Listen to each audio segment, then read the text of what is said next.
Pues bienvenidos al módulo 7. Esta es la lección número 2, el arte de predicar, la homilética, y hoy estamos en la página número 2. Ya revisamos la clase pasada y quedó grabada cómo era el proceso de qué es la palabra de Dios la que se predica. Hoy vamos a dedicarle un tiempo a una sola página porque traigo algo para ustedes que se los dije que se los iba a mandar a los alumnos regulares y a ustedes se lo vuelvo a mandar del grupo de Pastor Moisés. Un material que usé en ese tiempo y eh, ese material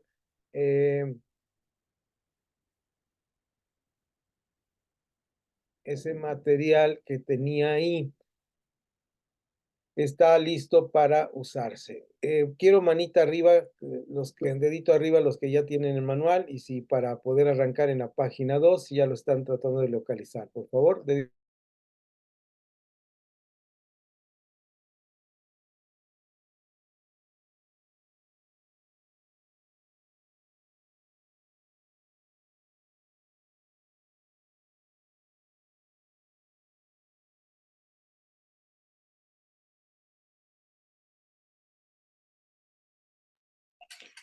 Se le fue el audio, profe. Sí, perdón, aquí estaba. Ujú.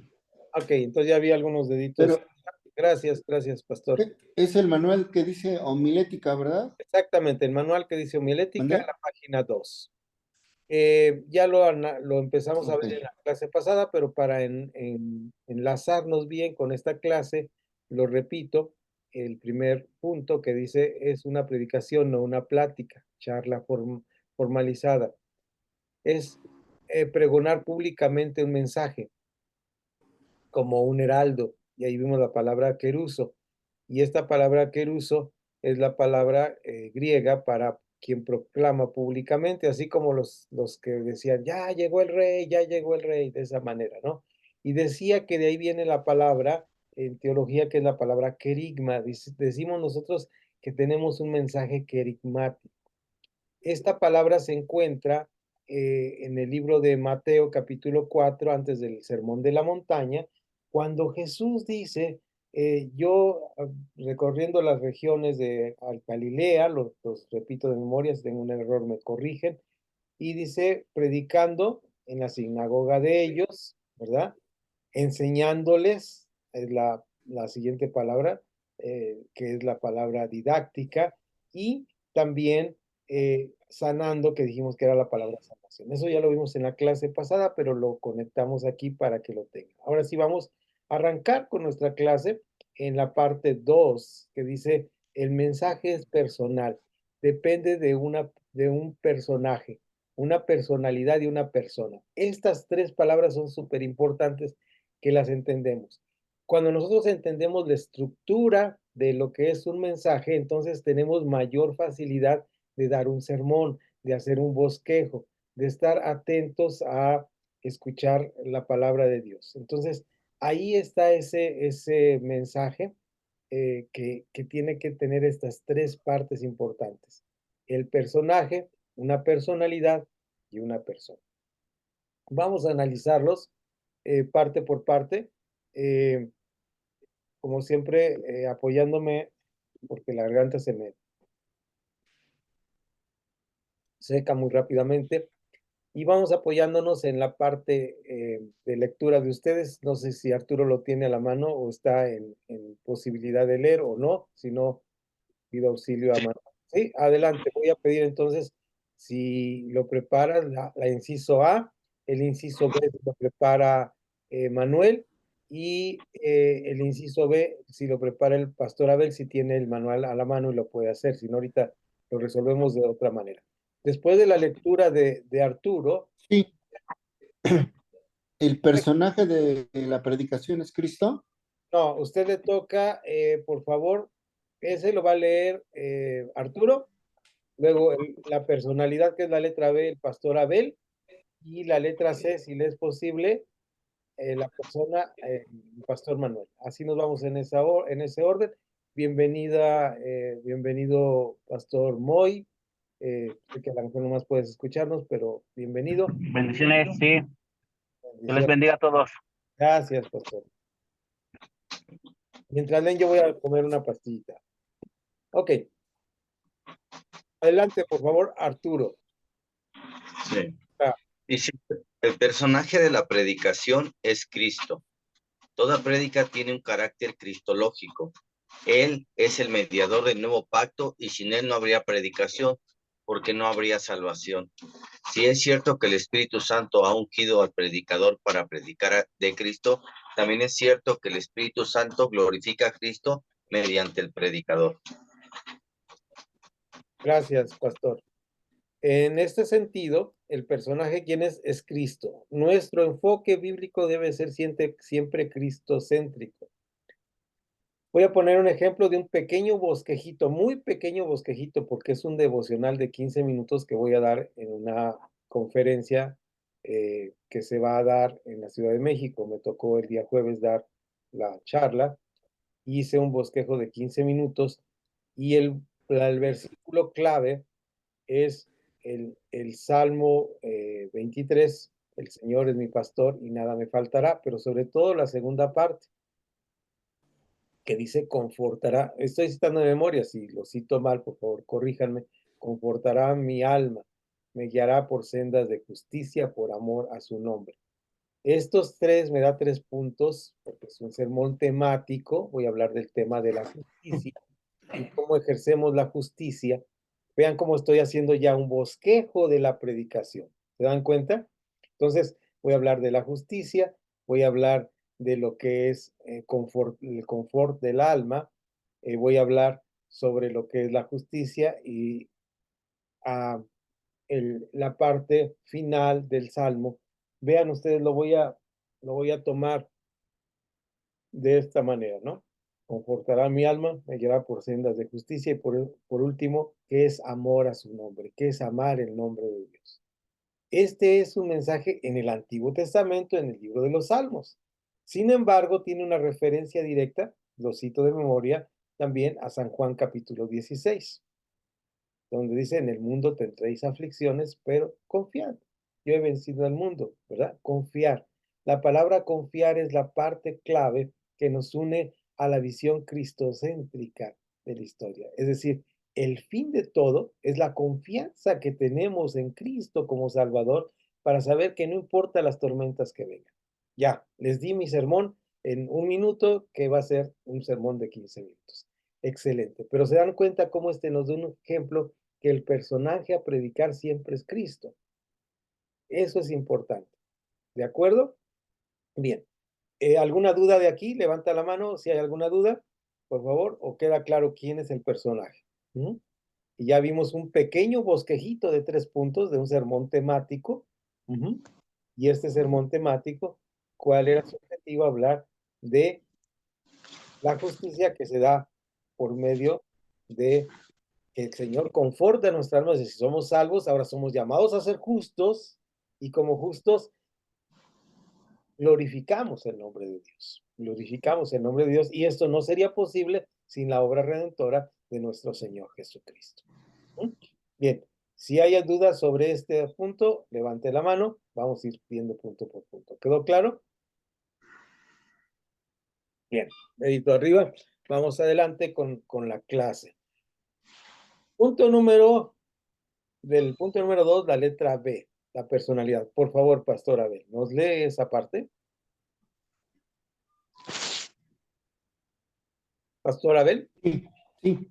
Dice, sí, aquí estoy. Dice, la personalidad de la predicación es el mensajero.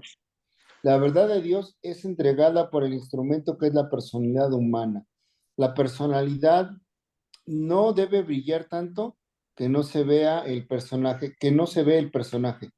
No se ve el personaje. Es decir, yo puedo tener una personalidad muy fuerte, yo ser una persona muy elocuente o muy tímida o muy emocional. Es decir, este mismo sermón de 3 puntitos que les di sobre el Salmo 23 podría ser un sermón que fuera dicho a gritos, que fuera dicho pausadamente. Ustedes conocen más o menos cómo es mi personalidad, ¿no? Imaginan yo hablando de que Él es quien está en nuestra paz, pues es sentimental, hablar de Cristo, ¿verdad? Hablar este salmo tan hermoso, 23, pero también hay otros estilos y son válidos, siempre y cuando lo que leyó bien el pastor al final, que mi personalidad no brille tanto que no se vea el personaje. ¿Quién es el personaje? Cristo. A veces puedo estar hablando tanto de mi personalidad, sí. Por eso hay una técnica muy mala que se llama la técnica del yo-yo. Cuando yo me pongo en primer lugar, antes que la palabra de Dios, entonces eso desmerita al personaje. Entonces el primero en la letra A es el personaje. Ahora sí, adelante, Pastor Manuel, con la letra C.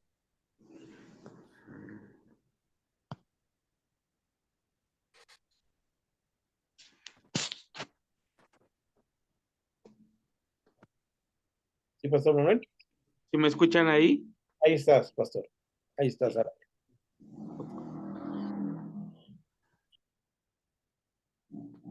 Letra C. La persona, ¿verdad?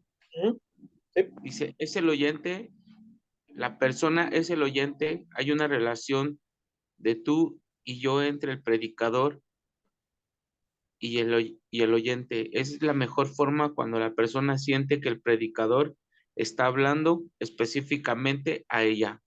Ok.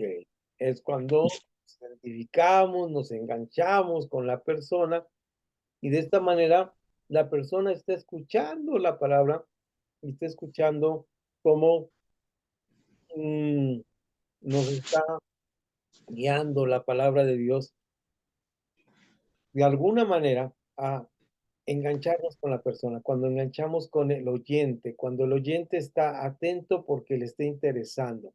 Para esto, en la clase pasada recomendé un libro que también les mandé a ustedes. Déjenme, se los muestro y vean ustedes si es posible conseguirlo. Si es posible conseguirlo. Ahorita me dicen si aparece en pantalla. Me acaba de llegar el anuncio, lo voy a conseguir pronto para leerlo. Ya leí la parte que regalan gratis y está importante, así que sí voy a comprar este libro en próximo tiempo.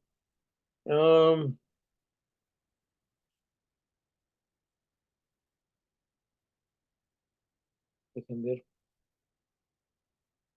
creo que ahí puedo compartir. Denme un segundo porque me vieron aquí.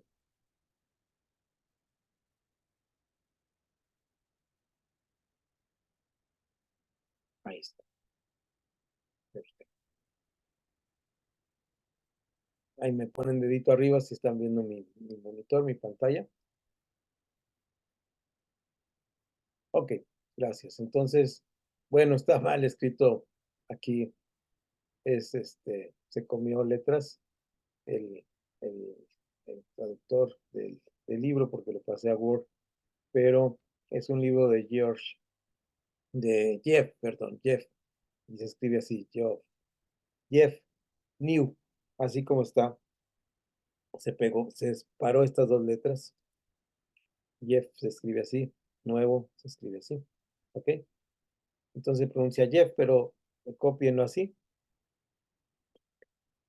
Geoff New es el Jeff, los famosos Jeff New, el arte de la predicación de la palabra, el arte de la predicación bíblica, perdón, no la palabra, el arte de la predicación bíblica.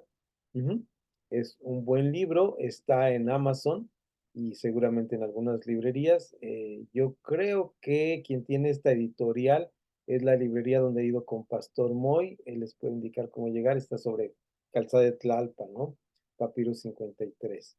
Y esta es la editorial, Ediciones Puma. Ahí lo pueden ver. Esto dejo de compartir. Entonces, esta parte es importante en el manual. Dejen cerrar esta parte. Si no, no los veo. Pantalla. Esta parte es importantísima. Este autor en esta primera les mandé al grupo de nuestra clase la parte de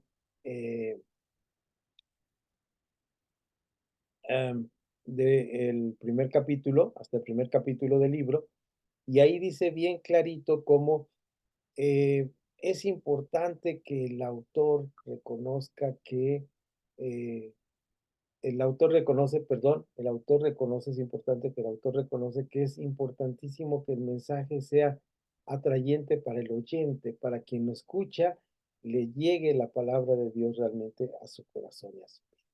Bien, vamos entonces, sin más, eh, al punto número 3, está ahí, eh, y lo leo, y ahorita ustedes me van a ayudar desde Pastora Belén, si estén posibilidades de leer.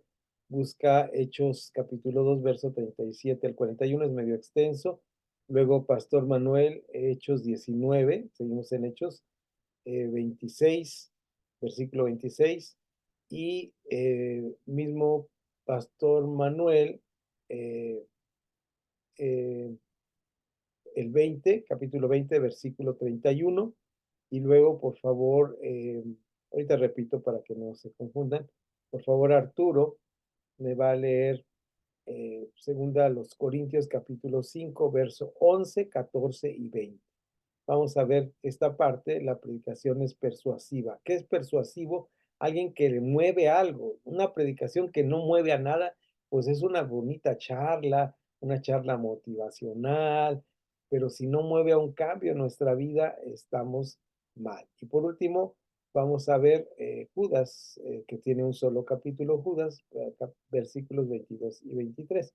Ese ya lo vemos aquí con mi libro. ¿De acuerdo? Entonces, por favor, queridos hermanos, Pastora Belén, ¿está en posibilidad de leernos Hechos 2, 37 al 41? Sí, maestro. Adelante, por favor, Pastora. Dice, permítame tantito. Claro, claro. Ese es 37, ¿verdad? Es Hechos 2, 37 al 41. Ok. Dice, al oír esto, se compungieron de corazón y dijeron a Pedro y a los otros apóstoles, varones hermanos, ¿qué haremos? Pedro les dijo, arrepentíos y bautícese cada uno de vosotros en el nombre de Jesucristo para perdón de los pecados, y recibiréis el don del Espíritu Santo, porque para vosotros es la promesa, y para vuestros hijos, y para todos los que están lejos, para cuantos el Señor nuestro Dios llamare. Y con otras muchas palabras testificaban y les exhortaban diciendo, sed salvos de esta perversa generación. Así que los que recibieron su palabra fueron bautizados y se añadieron aquel día como 3,000 personas. Bien, excelente, pastora, muchas gracias. Vean, ahí en lo que la pastora nos leía, qué interesante, dice que los exhortaban, ¿verdad? Dice el verso 40, exhortaban. La palabra exhortación no quiere decir regaño, quiere decir darles un piquete en las costillas. El Señor nos exhorta constantemente, ¿no? Cuando vamos caminando mal, ahí nos pone algo que nos exhorta y esa exhortación pues nos hace volver al buen camino. Entonces, exhortar de ninguna manera significa regañar. A veces cuando alguien dice exhortar, pensamos que es regañar. Exhortar viene de la misma raíz de nuestra palabra española, en el buen sentido de la palabra, excitare, que significa mover las cosas para otro lugar, es decir, empujar, empujar hacia algún buen lugar. Entonces, la exhortación debe ser, una palabra de exhortación es muy bonita. Gracias, pastora. Ahora sí seguimos, por favor. Moisés, adelante, Pastor Moisés. Antes, permíteme, Pastor Y yo Manuel. también hace bastante tiempo ya había estudiado esa palabra de exhortar y yo me quedé con una definición que es alumbrar, el que alumbra. La exhortación es el que alumbra, es el que te enseña, te abre el panorama. No es, como usted decía, no es quien regaña, sino quien te alumbra, quien te enseña las cosas. Sí. Gracias, Pastor. Muy excelente aportación, muy buena aportación y muy adecuada para ese momento. No es regañar, es empujar, es enseñar a las personas al camino, alumbrar, como bien dice el pastor. Adelante, ahora sí, Pastor Manuel, con 19, 26, es un solo versículo, y luego del 20 al 31, por favor. Sí, Hechos 19:26, ¿verdad? Sí, por favor, pastor. Pero veis y oís que Pablo, no solamente en Éfeso, sino en casi toda Asia, ha apartado a muchas gentes con persuasión, diciendo que no son dioses los que se hacen con las manos. El siguiente, por favor, del 20 al 31. Por tanto, velad, acordándonos que por 3 años, de noche y de día, no he cesado de amonestar con lágrimas a cada uno.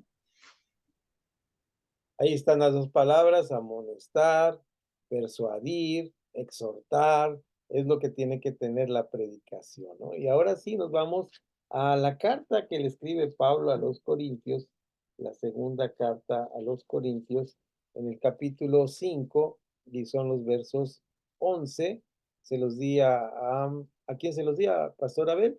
Ah, no, perdón, al Pastor Arturo, adelante.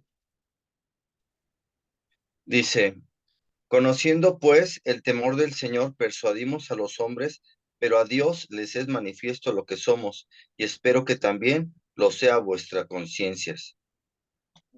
Ay, qué bien. Pues esta parte. Lo vuelves a leer, por favor, hermano, porque me gusta esta forma que les dice Pablo a los hermanos. Claro, sí. Conociendo pues el temor del Señor, persuadimos a los hombres, pero a Dios le es manifiesto lo que somos, y espero que también lo sea a vuestras conciencias. Y ahorita vamos a hablar sobre qué es el temor en un escrito que les voy a compartir, qué es tener temor de Dios, qué es lo que significa esta parte. Bien, se me movieron los cuadritos, pero por eso estaba viendo el orden ahí, pero te dije que yo buscaba Judas, está antes de Apocalipsis. Leo el 14, maestro. Sí, por favor. Porque el amor de Cristo nos constriñe, pensando esto, que si uno murió por todos, luego todos murieron. También nos empuja, constriñe es como apretar, es decir, nos lleva a predicar de esta manera. Y ahora sí, el que sigue, por favor, hermano. Así que somos embajadores en nombre de Cristo, como si Dios rogase por medio de nosotros, os rogamos en el nombre de Cristo, reconciliaos con Dios. Excelente. ¿Nos falta alguno, hermano? No, ¿verdad? No, nada más fueron esos tres. Vale. Entonces, el pastor Abel no le había asignado, entonces, como les decía, antes de Apocalipsis, donde termina Apocalipsis, un librito chiquitito, es Judas, no es el último libro, pero es uno antes del último libro, es una hojita pequeña que está después de Tercera de Juan, es interesante, son libros muy interesantes, están llenos de riquezas, y en este libro, si me ayuda Pastor Abel, quisiera escucharlos, si estén posibilidades de leer, esta parte que nos marca aquí, que es del 22 al 23. Solo dígame, ¿cuál? ¿Judas?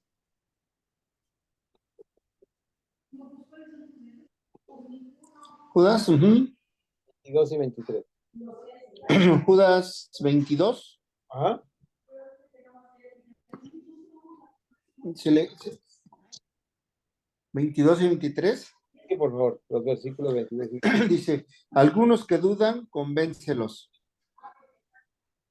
A otros, sálvalos arrebatándolos del fuego, y de otros tener misericordia con temor, aborreciendo aún la ropa contaminada por su carne. Estos dos versículos que nos acaba de leer el pastor, es como cuando tenemos a la congregación enfrente y vamos a predicar y tenemos diferentes personas, ¿verdad? Diferentes personas con diferentes actitudes.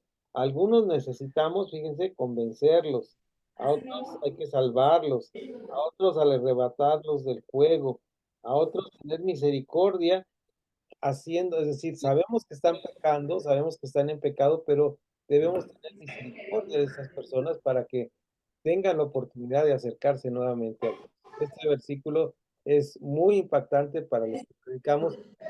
Ese es el trabajo que hacemos. ¿Se dan cuenta? Esto es. Bien, ahora sí que hemos leído esto, vamos a ver esta parte de la dieta y los requisitos para ser predicadores. con lo que vamos a ir. Dice, estas palabras, voy a leer estas palabras de Campbell Morgan, perdón. Campbell Morgan está diciendo aquí, toda predicación tiene un solo fin, el de capturar la ciudadela del alma humana, la voluntad. Eso dice Campbell. Y Campbell está pensando en esta labor de predicar, que es lo que hacemos. Que debemos ir con temor y temblor cuando el Señor nos llama, ya sea como vimos la clase pasada, ya sea que vamos a predicar una sola vez o que vamos a predicar muchas veces. De esta manera podemos aprender. Vamos a los requisitos para ser predicador. Ahí tenemos el 1, el 2, el 2 con la letra A y están hasta más para allá los siguientes requisitos. Y vamos a ver hasta dónde llegamos de los requisitos de la página 3 porque voy a tratar de un parrafito pequeño, algunos parrafitos hasta donde nos dé el entendimiento y la discusión de Primera de Timoteo. Les voy a explicar. Ahora mismo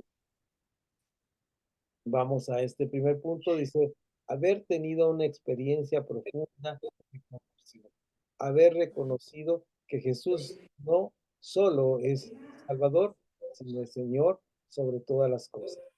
Debe haberse comprometido con aquel que es el Señor. Es decir, es un discípulo de Cristo. ¿Cuál es el primer requisito? Pues ser un discípulo de Cristo. No es haber aprobado un curso de ética como este que se está dando. No, ese es el primer requisito. Quiere decir, ¿hay otros requisitos? Sí, hay otros requisitos, pero este es el primer requisito fundamental. Ser un seguidor de Jesús. Ser un seguidor de Jesús.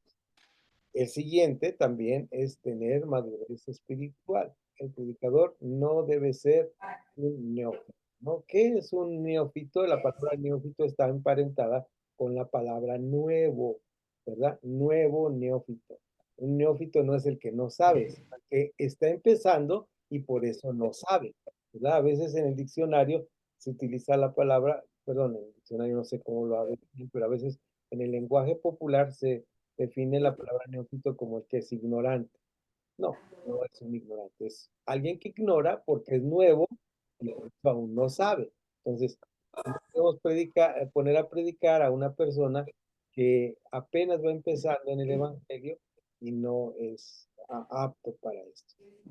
Vamos a ahí, dice letra A, el hombre espiritual es aquel que va a reconocer siempre que su trabajo es espiritual y no lo va a burocratizar. ¿Qué quiere decir esta palabra burocratizar? Ya le explicamos cuando vimos la clase. Quiere decir que está haciendo una administración meramente humana, ¿verdad? En esta posmodernidad que vivimos, a veces nos parece que sería bueno que la iglesia fuera un buen negocio, fuéramos buenos predicadores de acuerdo a tomar un curso de oratoria, pero que pierde la esencia del que el trabajo es espiritual. Es decir, yo puedo ser un excelente orador, ser una excelente persona, un ser humano excelente, como dice la modernidad, pero si no tengo ese sentido espiritual, pues no tiene. Sus motivos serán más espirituales que profesionales. ¿Cuál es mi motivo de predicar? Un motivo netamente. Vamos a parar aquí un segundo. Déjame dejar mi Biblia por aquí. Y vamos, por favor, a ver un pequeño escrito que les voy a mandar y lo vamos a empezar a leer aquí. No sé dónde vamos a parar de acuerdo al tiempo, pero lo vamos a ir leyendo junto conmigo. Se lo voy a mandar al grupo del pastor Moisés. Y con este escrito vamos a, déjenme aquí, y ahorita ya les permito comentar, vamos a ir comentando y participando. Déjenme ver, aquí lo tenía listísimo. Y es un escrito que hice para una exposición que di en la conferencia que se llama Trazando la Palabra y para una iglesia. Y entonces estamos aquí hablando de este PDF. Y vamos a compartirlo como siempre. Y ahí. dedito arriba si ven trazando la palabra. Si lo ven ahí en pantalla. Excelente, gracias, Arturo.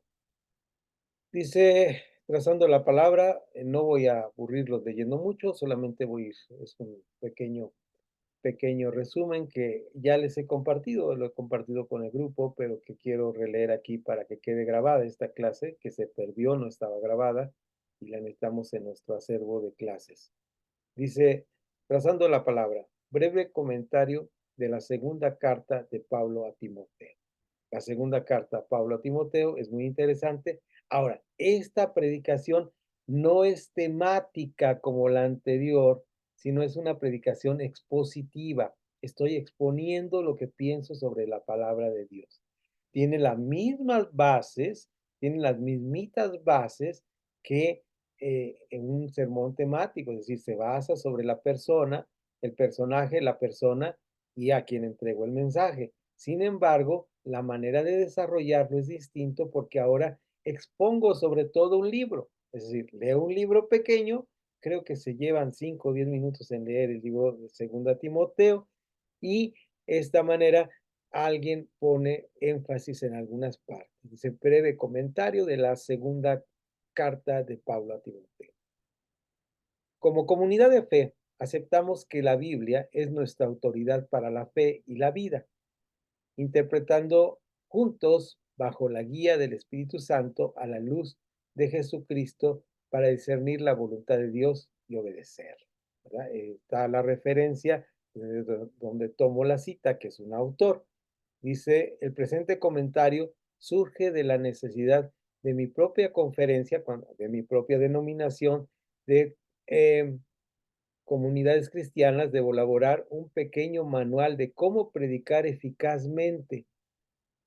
Me pareció bien abrevar, es decir, tomar, leer en la carta, en las cartas pastorales de Pablo. Y ahí en las referencias, cuáles son las cartas pastorales, que ustedes como pastores ya conocen, las cartas personales que Pablo escribe a Timoteo, a Tito y Filemón, que es un amigo suyo pastor, pero con el tema de la esclavitud, ¿no?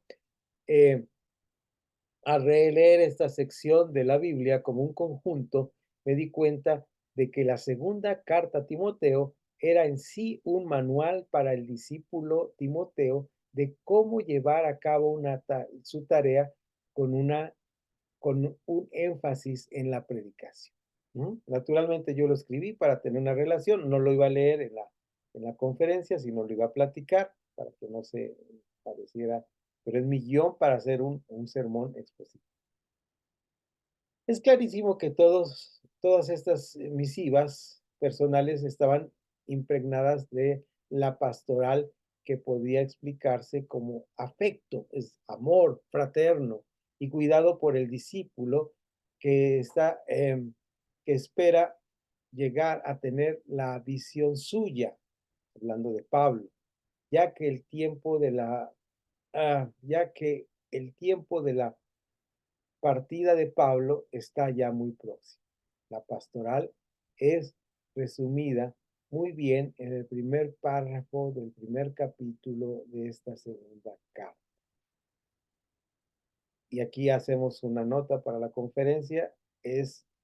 Pablo está a punto de morir, muy joven para mí, antes de los 60 años, según mi punto de vista, aunque no podemos decir esto, es una mera especulación.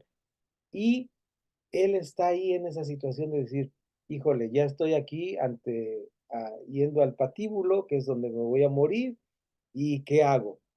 ¿Cómo les explico a mis amigos cómo deben seguir? La oración no deja de ser conmovedora. ¿Y cuál es la oración? Vean ustedes la oración como es. La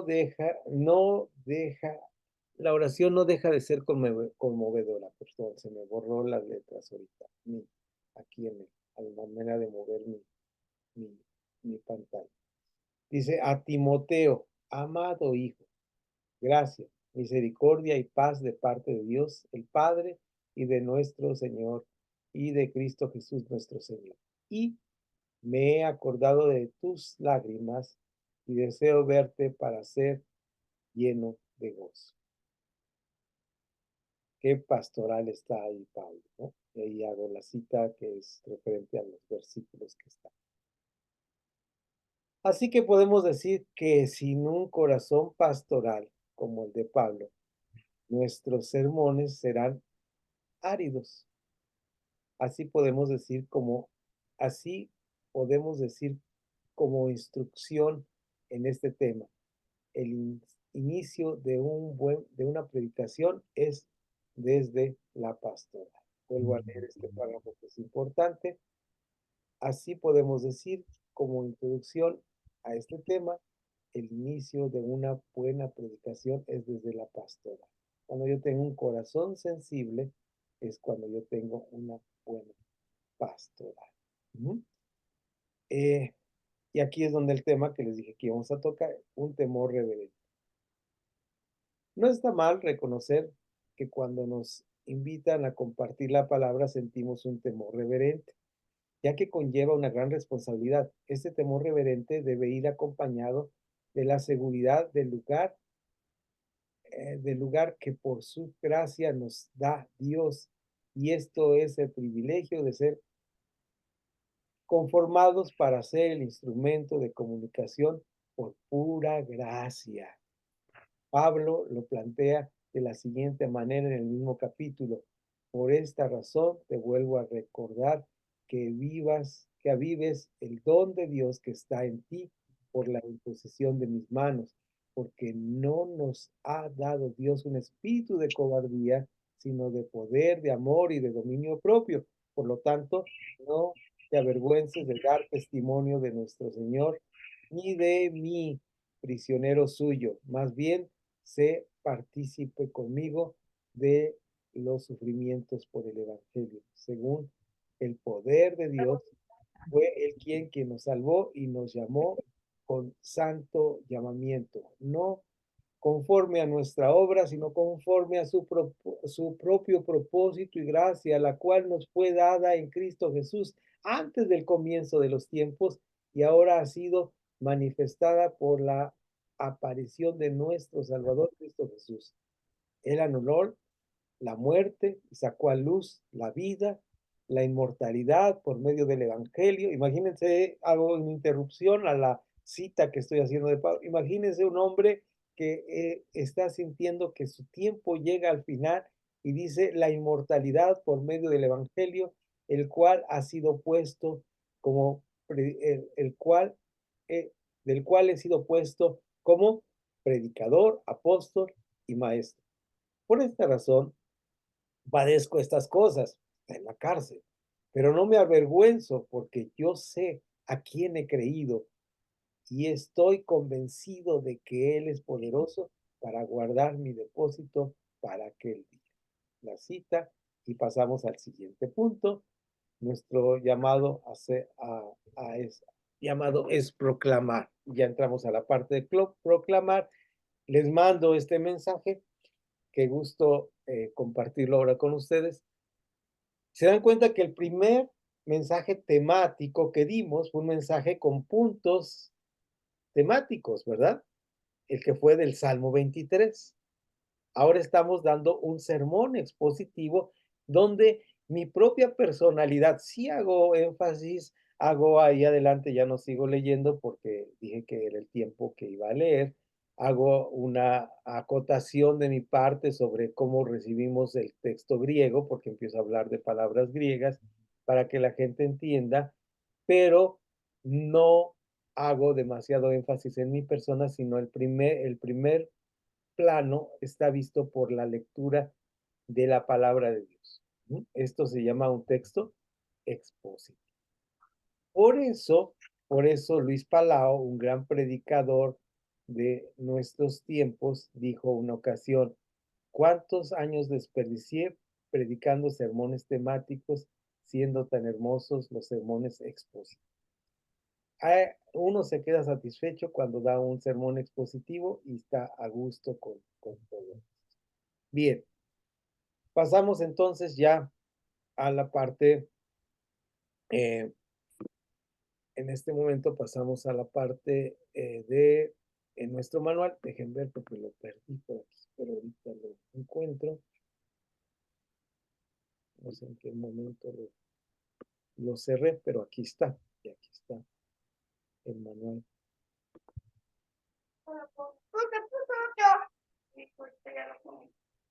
Ahí vamos, ahí vamos. No se me duerma. ¿Qué les pareció? Mientras encuentro el manual, comentarios de si les queda claro la diferencia entre un sermón temático y un sermón expositivo.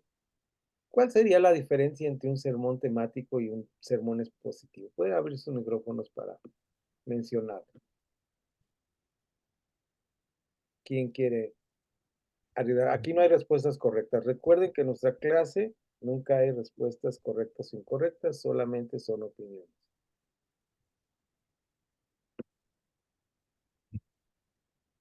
No. ¿Sí? ¿Alguien? Lo voy a cambiar de cuadritos para ver si alguien se anima. A ver, ahora sí los veo todos. Digo, hay dos tipos de sermones. Expositivo, como el que acabo de leer, que expone la palabra de Dios, y el temático, que tiene un tema, que fue el de la justificación, ¿verdad? Perdón por el lapsus. Dijimos que era la justicia. En el Salmo 23, versículo 1, segunda parte. ¿De acuerdo? Entonces, la justicia era el punto y tocábamos estos tres puntos basados en dividir el capítulo en tres partes y tocábamos el punto que era el tema, la justicia. ¿De dónde viene la justicia? ¿Alguien le pareció que ya notó la diferencia? Lo vamos a ir haciendo a lo largo del curso, pero díganme ustedes, por favor. ¿Algún comentario de estos dos? ¿Qué les pareció? ¿Les quedaron ganas de seguir leyendo el sermón que les estaba comentando? ¿O algún comentario? Háblenme porque si no me canso de hablar yo. La verdad yo no alcancé a entenderlo muy bien, maestro. Se lo puede sintetizar las cosas, pero no lo alcancé a entender muy bien Ok, la diferencia entre uno y otro. claro, gracias. Hay dos, no vi quién habló, pero lo respondo rápidamente. Sintetizo, como me preguntan, hay dos tipos de sermones. Uno es con un tema y ese tema se tiene que manejar de acuerdo a un solo punto que es el tema. El tema es, eh, en el caso del Salmo 23, la segunda parte, el tema era la justicia. Todos los versículos que leí se acomodaron a la justicia. Todo lo referente era para hablar de la justicia, de un solo tema. Mientras que el sermón expositivo simplemente expone lo que dice la palabra de Dios y le vamos encontrando como argumentación para irlo entrelazando. ¿Cuál era el enlace? ¿Cuál era el hilo conductor? La predicación. ¿Qué dice Pablo de la predicación en el segundo a Timoteo? Dice, primero, que debía ser desde la pastoral, que ya lo vimos en el manual. Segundo, que esta pastoral debería tener un temor reverente. Entonces, como era un sermón para pastores, se hablaba de un temor reverente. Sí nos da miedo predicar, pero nos da la valentía y vemos cómo Pablo le habla en la misma palabra de la valentía. Luego le va a hablar de algo que es muy valioso ahí en el tema, que es la parte de proclamar. Lo importante es proclamar la palabra. Y cuando va a hablar de proclamar la palabra, yo escojo algunos versículos donde la palabra nos está hablando de proclamar. El sermón expositivo es un sermón que toma la palabra para dar respuesta al tema. El sermón temático simplemente toma la palabra para hablar de varios temas o de un solo tema. Esto aclara un poco, díganme, por favor, con toda sinceridad. Adelante, por favor, Arturo. A ver si lo pude entender bien. En el sermón temático normalmente se habla de un tema, puede ser el amor, la justicia, puede ser el arrepentimiento, y podemos meter varios versículos que en algún momento hablan del mismo tema, ¿no? Lo reforzamos con varios versículos. Y en el sermón expositivo se habla de la misma palabra, ir como explicándolo, por decirlo, no sé, un versículo de 1 de Timoteo 3:16 al 18, y se basa solamente en la palabra, y de ahí digamos, se traduce, por decirlo así, o se transmite el mensaje que está hablando exclusivamente esa palabra. No sé si así Así sí es, lo entiendo. efectivamente, el tema que nosotros escogimos. Ujú. Sobre un solo pasaje. Puede ser muy corto, normalmente es un capítulo, 2 capítulos, un libro. Ese es el reto, ¿no? Así es, así es. Espero que ya haya quedado claro. Quien me preguntó que no vi, porque estaba mi lectura arriba, espero que haya quedado medianamente claro. Platíquenme ustedes de eso, por favor. Bueno, seguimos adelante si no hay ningún otro comentario. ¿Qué les pareció? Entonces el reto, y lo vamos a aprender en este material, y les envío, ahí quedó el material, y el libro también, el libro que recomendé al principio también es un material que nos habla de sermones expositivos. No es malo de vez en cuando predicar sermones temáticos. Si, por ejemplo, me invitan a una predicación de 15 minutos, pues no voy a hacer un sermón de 1 Timoteo, 2 Timoteo, pues no alcanzo a leer ni siquiera los versículos, ¿no? Pues tengo que hacer una síntesis de un sermón medianamente corto. Entonces, esa es la razón. Espero que esto les haya quedado claro. No sé, yo no vi quién preguntó, pero levanten las manos todos los que ya más o menos entendimos con lo que expliqué, con lo que Arturo explicó. Bien, adelante entonces. Entonces vamos a nuestro Yo manual. fui el que pregunté, maestro, no. Ah, Yo fui el que pregunté. ok, ¿ya te quedó más claro, Pastor Moy? Sí, no, ya. Perdón por la interrupción, pero sí ya me quedó claro. Sí, sí, no, no, Gracias. me parece excelente que me interrumpan así, nos enriquece a todos porque de esta manera vamos caminando. Eh, Bien, regresamos a nuestro manual, ahora sí, y estamos ya en la hoja número 3, donde vamos a empezar a hablar de los siguientes incisos. El inciso A tenía que ver con esta parte de el hombre espiritual, es aquel que va, que va recon, que ve, ya no veo.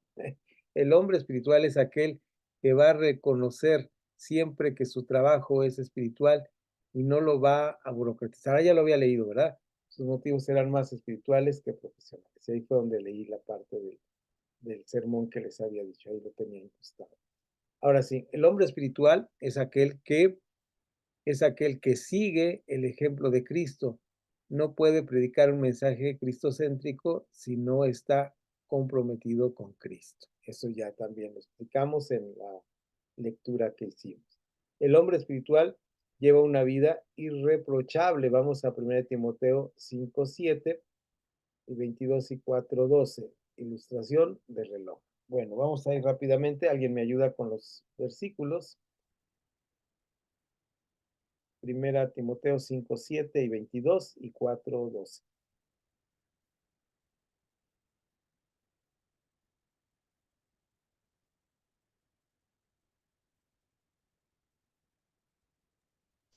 Primera de Timoteo 5:7.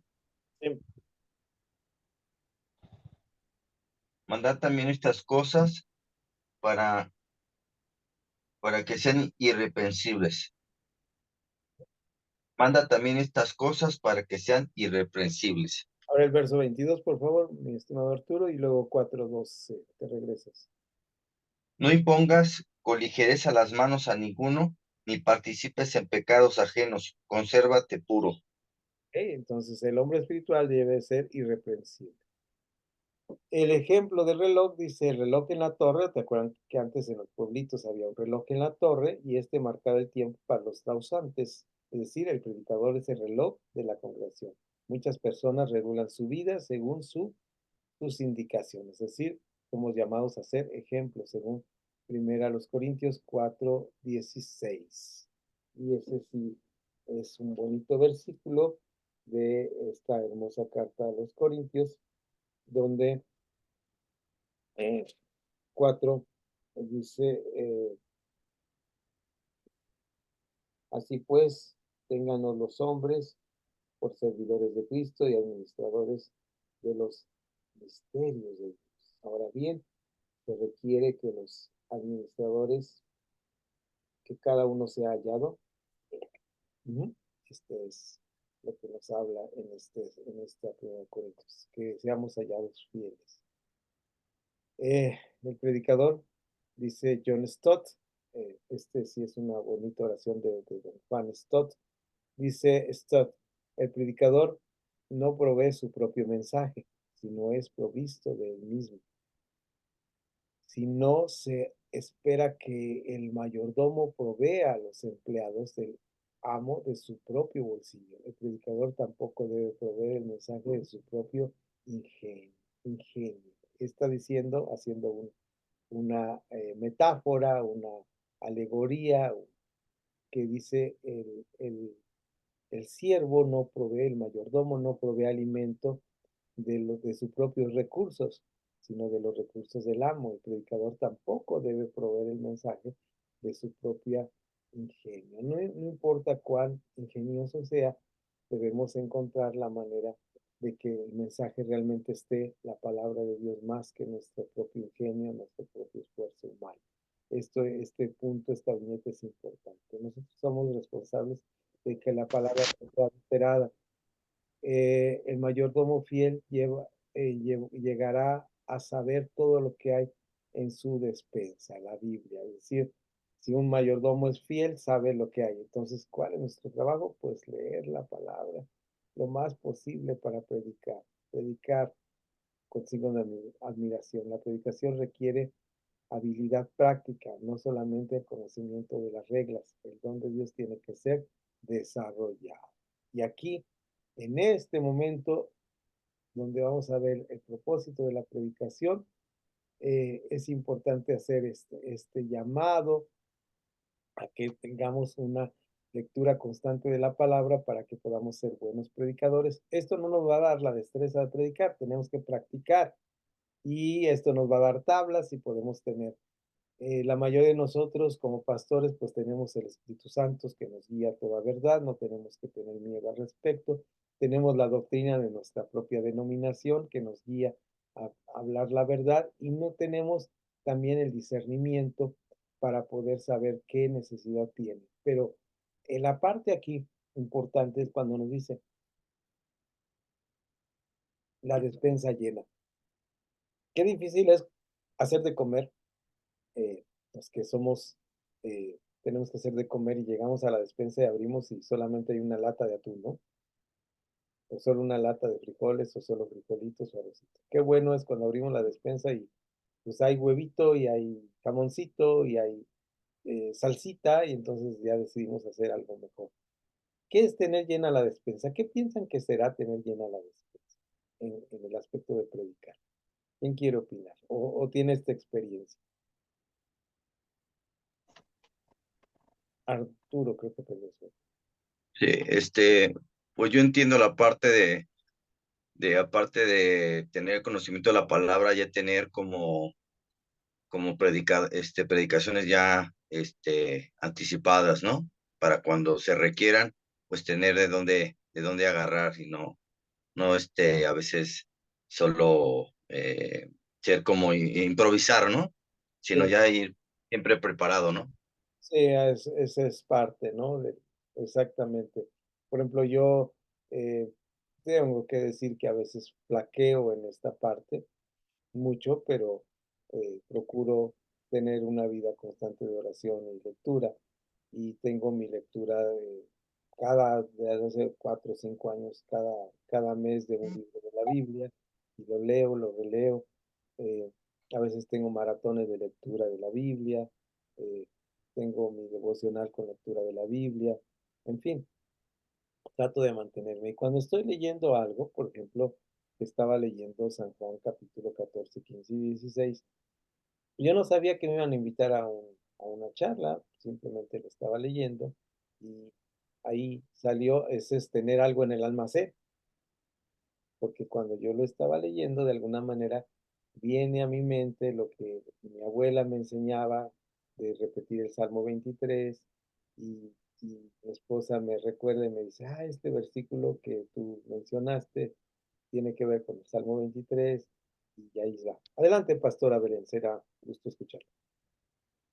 Sí, bueno, a mí me ha pasado esa parte que usted está comentando, que de repente estoy estudiando quizás una parte de la Biblia y me empieza a llegar como una lluvia de ideas o versículos paralelos que me hablan de lo mismo, que se pueden entrelazar.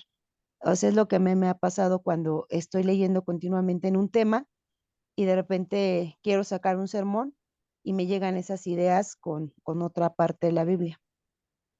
Y gracias a Dios por el Espíritu Santo que nos recuerda. ¿Qué vamos a recordar? Lo que ya hemos leído, como bien la pastora Belén dice, está estudiando la palabra y vienen esa serie de ideas, concatenan con otras cosas y se enlazan muy bien para un sermón. En el caso, por ejemplo, fíjense, de esta vez que leí, que fue hace como 2 años o 3, que leí las cartas pastorales, yo no me imaginaba que iba a dar este estudio, esta plática en la congregación, en la asamblea, pero de repente viene en la palabra y está ahí y me piden que sea algo de acuerdo a nuestra denominación y pues está ahí todo armado. Ahora, ¿qué hubiera pasado si no hubiera tenido esto? Pues hubiera buscado el manual de sermones, ¿verdad? De Spurgeon, no sé, para ver si teníamos un sermón parecido. Qué bueno es cuando en nuestro almacén, en nuestro almacén está la palabra de Dios. Qué bueno. Aquí estamos con esta parte que dice propósito de la predicación. El sermón debe tener una meta fija, es decir, no irnos para el monte, es una parte importante. Aunque yo me acuerde ahí de Chuchita, de Panchita, o me acuerde de algo más, de algo chistoso, gracioso, ya tiene que tener una meta. El sermón debe tener una meta fija. Anderson nos dice, muchos predicadores apuntan a la nada y dan en el blanco, ¿verdad? No tiene un sentido estar apuntando a la nada y quieren dar en el blanco y dar en el blanco. Muchos predicadores apuntan a nada y dar en el blanco. Es decir, a ver si le atino algo, a ver si le pego algo, así a ciegas, a ver a qué, de Tin Marín de Doping, güey. No, no le dan al blanco y dan en el blanco. Muchos predicadores apuntan a nada y dan en el blanco. Uh-huh.